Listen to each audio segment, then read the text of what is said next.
Makes sense on my end for sure. Yeah. Welcome, welcome, welcome to Better Win Green, eh? To Better Win Green, eh? To Better Win Green, eh? Welcome back to the Better Green Podcast. Today we're winning you guys money, and I have a question for you guys starting off. So if Giannis is the him of men's basketball, is Caitlin Clark the her of women's?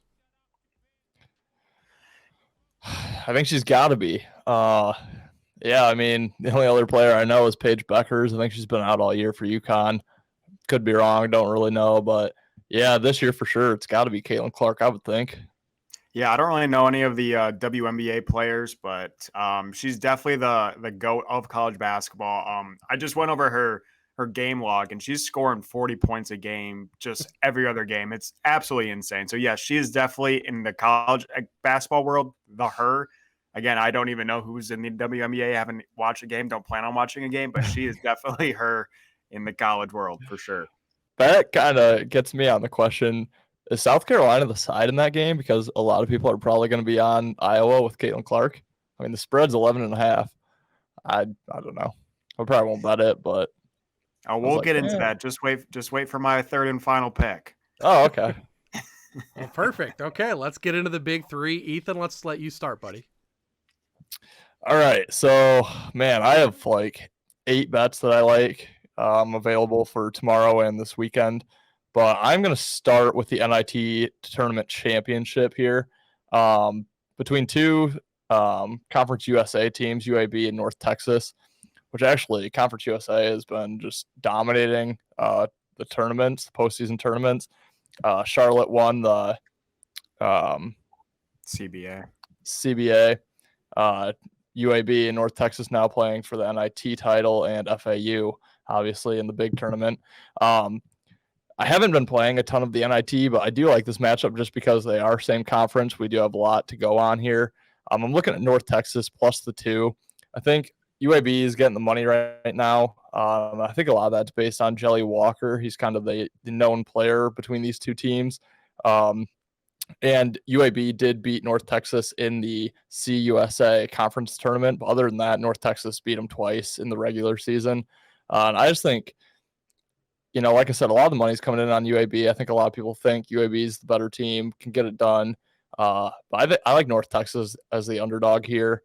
Again, with the 2 regular season wins, they did get caught in the tournament, but hard to beat a good team 3 times. And now they're playing for the 4th time. So I think North Texas bounces back and ultimately wins the NIT. But I'll take the 2 points to be safe. Yeah, I was really hoping Wisconsin was going to win yesterday to knock off the Conference USA talk, but unfortunately they had the biggest fumble I've ever seen in my life. But yeah, I mean, 2 very different teams there. North Texas is tough to watch, super slow paced, super low scoring. We know UAB is scoring 80-some points a game. So interesting matchup. Yeah, I didn't even see the NIT, but thank you for bringing that up. So before our little chit chat before the show, Ethan said he had an abundance of plays. Ben, you said you had quite a bit of plays you like. I am in the complete opposite. I don't like any plays when we're recording this on Wednesday. Don't like any plays on Wednesday. Thursday, don't like any plays. And then this weekend, I don't know. I just don't feel confident, but I'll get into it.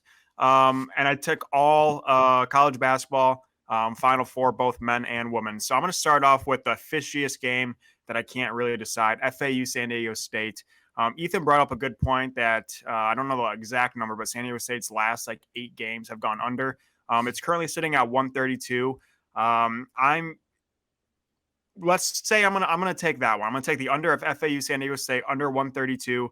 FAU, as I said before, kind of plays to their opponents. I'm hoping San Diego State controls the pace of that game. I was also tempted to take FAU team total under because San Diego State's last 9 games, every single game, their opponents have gone under the 66 points. But I'll just go with the full game under the 132. I think that's a little safer in case FAU does win that game, 70-60 or whatever. But yeah, I have no idea the side. I'm just going to roll with the under, and Ethan's stat from the other day that San Diego State is going under. 12 straight. 12 straight. 13 straight. I hope. After Saturday. I'm glad that we got to talk about Caitlin Clark a little bit in the beginning because I've been looking at Iowa and South Carolina, and I've looked at the wins that they've had, I've been much more impressed with Iowa wins over South Carolina wins. South Carolina's not blowing teams out really like Iowa is. So I saw Iowa plus 11.5, and plus I just get to ride the hype. I think it's just a fun bet taking Iowa plus 11.5. So maybe that answers my question right there. We'll see what Wyatt has, but it could be a head-to-head there. Okay, I'm gonna look at the other Final Four game. I do have an opinion in the FAU game, but I'll stick with Miami UConn. I'm going to look at Miami plus the 5.5 here. Just think it's too many points for this type of game. Think UConn might be coming in just a little bit, maybe not overhyped, but just like they've been blowing teams out by 20. You know, they might be kind of thinking like, oh, this is easy. Just another team here who has a worse defense than the last two teams we just faced. Should be able to still blow them out. Miami's just kind of been that dog this year. Nigel Pack and Isaiah Wong are just, can shoot the lights out. Just think it's ultimately too many points. Money's pouring in on UConn. So yeah, I'll gladly take the 5.5. It probably, if the money keeps pouring in, this might get up to 6.5 by tip off. I think Miami could win outright. So my two and final plays were both just named right there back to back. I had Miami plus 5.5 and then Iowa plus 11.5. So I'm gonna roll a little opposite here. I thought, well, it's good we're on the same page, but I'm gonna take the over in the Miami UConn game. Again, I'm banking the FAU San Diego State to go under. The tournament's been really good at going 50-50s in each round and point total. So I'm just going to take the over in Miami versus the Huskies. I think that's at 149.5. So I'm going to rock with that over. Again, Miami's scoring like 87 points a game. UConn scoring 84 points a game. UConn does have the better defense. But I do think it's going to be back and forth. I really like Miami, like I said, and like Ethan just said, I think they can also win outright, but I do think it's going to be pretty high scoring. So I'll take the over. Nice. I like it. Like it. All right, guys, we're taking a deep dive down into the college lacrosse world. And we have Hampton, ranked 74th in the country. And it sounds really good until you find out there's like 78 teams. Hampton is 2-7, and they are 18-point underdogs versus the 25th ranked Delaware at 6-3. I've been looking at all the games. They have lost exactly 18 for the push, but besides that, they've covered 18 every time, and I'm going to take them to continue to cover that number. That seems good. Seems like a lot of goals. Is that what they call it in lacrosse? King over here. Yeah. Undefeated. Undefeated still. Yep. All right. Well, I do have quite a bit of hockey that I like for tomorrow. I do like the other Final Four game. I'm going to go baseball with the opening day tomorrow, and I'm looking at oh, man. First of all, I'm just going to say I do think overs might have some value. All the totals seem pretty low to me, but they do have the bigger bases.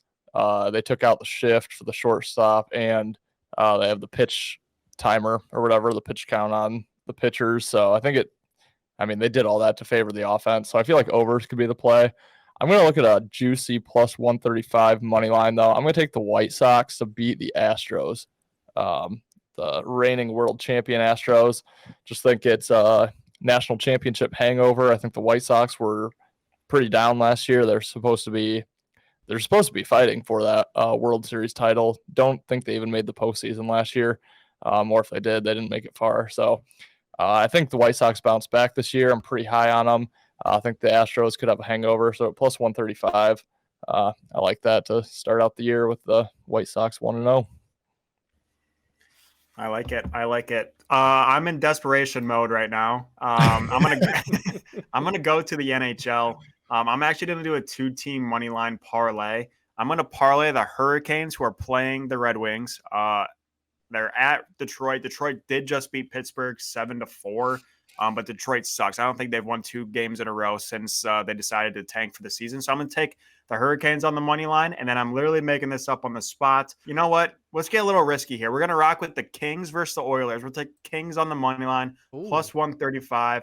The parlay comes out to be plus 245 on that. So we're taking the Wow. Kings and the Hurricanes. I really wanted to take the under in the Kings Oilers game. But then like I keep seeing the Oilers stats about every single game goes over. But I still think the under has a lot of value. But I do think the Kings are going to take that one. They're 2-0 on the season against the Oilers. So I'm going to take them, and then the Hurricanes just for a nice little boost there. So plus 245, a little juicy there. I like. Very nice, Wyatt. On the spot. Looking at that Delaware Hampton game, I can't get off of that. It's set at plus 18. They're 18-point underdogs, but the over/under is set at 25.5. So if they're expecting it to be around 18 goal difference, I'm slamming that over. And I was looking at the Delaware goalie, and they're allowing quite a few goals too.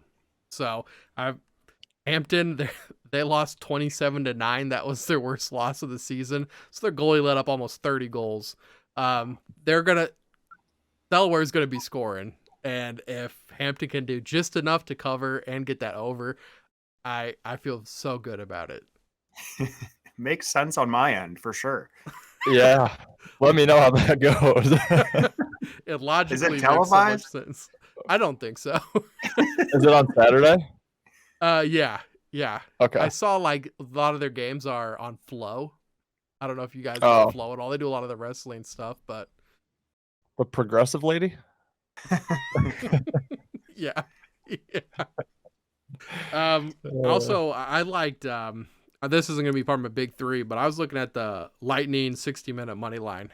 Ethan, what else were you looking at, man? Yeah, I liked the under in the Canes Wings game. What else did I like? I'm kind of on the fade train now. I was riding McDavid over on a shot prop all year. I'm kind of on the fade train on him now, so I would look at under 3.5 shots on goal for McDavid. I also like the Rangers with Jacob deGrom starting tomorrow to beat the Phillies. Again, I think the Phillies are going to be overhyped this year after making that World Series trip last season, kind of out of nowhere a little bit. So I like the Rangers with the best pitcher in baseball, minus 135. I like FAU in the Final Four. Yeah, that's some of them. Awesome. Why did you have any that you wanted to give out? Oh no, I don't Leave like it there. anything yet. Nope. Okay. Well, I did have. Let me pull it up real quick. The Valero Open for golf. I have one future on that I do like. Outright, I do like. Where is he at? Nick Taylor plus 5,500. Ooh. So outright on that one for the Valero Open. You might be able to get a nice top Canadian play with him. Yeah. It's usually only like 4 of them. I'm usually on I've seen Connors, but I was looking at him earlier. I just like how he's playing. I've seen 4 other guys on Twitter also take him for sprinkled his outright. So I think there's some good value there. Obviously, I'm not gonna say a plus 5,500 is a good play, but that might be. I mean, literally, I can't find anything that looks appetizing right now. So I'm in a slump. I don't know what it is. Nothing looks good. So well, maybe if the Too much Lakers in my come own through head. tonight. yeah, we're doing the Lakers. That'll be Oh, amazing. wow. That would help the bankroll. 2 more plays I do kind of like. I do like the over in the Sox Astros game as well, set at 7. Also Rockies Padres set at 7.5. I would love that one if it was in Colorado. It's in San Diego, but a lot of pop in all those lineups. So I don't know, just seems low. What do I know? They probably finished 3-1 apiece, but that's I know. opening day. I'm definitely just gonna follow some whatever I see on Twitter. Just follow that for our first couple games. See how it's a completely new game right now, so I'm interested to see how that all works. As you said, the shot clock, the shift rule, everything is all weird. So I want to see how that works before I start making my own plays. I'll probably just be tailing either yours or whoever else I see on Twitter, but I am interested to see how the shot clock works. That's going to be cool. Hopefully it helps the game out. And hopefully it doesn't hurt it as much as people are saying it's going to. But I think that could really help the game, especially 4 or 5 hour game. Break that down to 2.5, 3 hours. I think that's huge for the sport. Right. Well, you guys, everything else to add before we head out of here? No, not really. Bummed basketball is coming to an end, but I'll have one thing to add. I had an interesting story today. Door dashing. So DoorDash, obviously you can pick up orders from restaurants, but you could also shop, which is kind of cool. So this one guy had me go to Target, just one item, and you can't see the item until you get to Target when you press this button on your phone, and he just wanted a plunger. So I just had to go to Target and get him a plunger and deliver it to his house and leave it on his doorstep. So he was probably in desperate times, needing. You might have been stuck on the toilet. Maybe his in-laws were coming over. I don't know, but I feel like I saved that guy's day today. So that's my story. That is awesome. Thoughts and prayers to him. Thoughts and prayers. I Thing forget his delivered. name, but it was that poor young man. That is hilarious. What great thinking on his part. Yeah. Yeah. And even if it was an emergency, no one wants to go to the store and just get a plunger. Right. Yeah. So he made me look like the idiot. And then, of course, there's a bunch of high school girls in line at the Target seeing me go to self-checkout with just a plunger. But I'll take the blame for him if I saved his day. That's why you start talking to yourself and like, God damn it, I hate DoorDash sometimes. It's bullshit. I was trying to obviously look at my phone and try to figure it out. So maybe they were getting that, but Right. Yeah. I had Funny one shopping experience with DoorDash, but it was like Friday or Saturday morning. The guy was probably high out of his mind. It was just like a ton of breakfast food, like frozen waffles and like 2 things of honey buns, and just like he was getting ready to play video games and just chill all day long. I was bringing him his food for the weekend. What a wonderful day. Yeah. Doesn't sound bad. Well, we need to send some of the business cards out to Wyatt so he can tape them to the plungers when he delivers them. Yeah. There you go. All right, guys, that's going to do it for this episode of the Better and Green podcast. Make sure you guys subscribe on YouTube, follow us on all socials. We post our plays every day on the Discord. Make sure you guys cash out from this video. We'll see you guys in the next one. Peace, guys. Thanks, guys.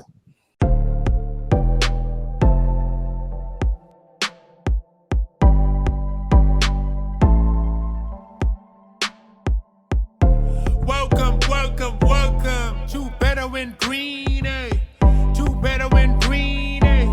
To Better and Green, eh? Listen in and cash out, that's what it's all about. Come on, let's make cash now. We always on spot and we cover all spot from the bottom to the top, hey. Shout out to Ethan, shout out to Zed, shout out to Ben. Welcome to our podcast, Better and Green.